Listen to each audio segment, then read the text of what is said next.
Tuan, nak menuntut ilmu daripada boleh berapa kurung. Yang pertama, Abu Haji Hasan Kurung Kali dan doa daripada beliau, dan pesan-pesan daripada beliau. Kurun beliau, seluruh ulama-ulama yang ada di pantai timur atau di pantai barat selatan itu adalah pengkaderan daripada Abu Hasan Kurung Kali.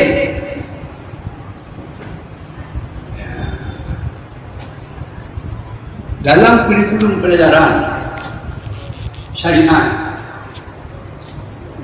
yang diajarkan oleh ulama-ulama di dua pantai barat selatan dan pantai timur, artinya seluruh Aceh, tidak pernah dijadikan akan satu mata pelajaran kitab insan kamil. Apakah mereka tidak tahu insan kamil? Cek susunan tertib undang-undang berubah. Berubah itu salah mana? Kemudian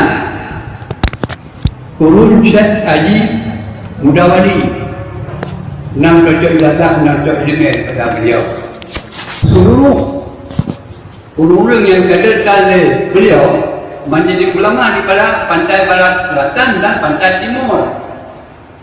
Hanya kader-kader yang tapi kader yang dikaderkan oleh Syekh Haji Mudawali yang menjadi ulama pandang di pantai barat selatan dan pantai barat timur.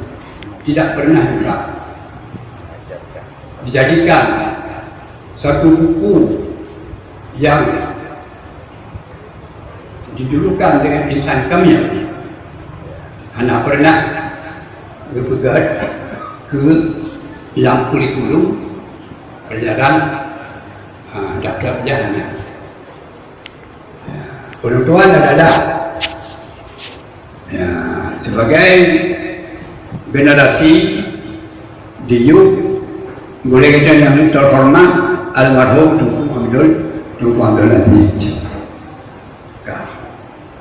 Sejak daripada periode pertama ulama yang pemuda lebih murid daripada Syekh Haji Mudawali, Tunku Adinan, ayah apa? Tunku Marhaban, dan juga Tunku Jailani, dan juga Tunku Muhammad Isa Berada, dan juga lain-lainnya sampai ke Dewa Padang. Tapi tidak pernah direkam dalam mata pelajaran insan kamil. Apakah mereka itu tidak memiliki insan kamil? Mungkin mungkin anak berkuah insan kamil.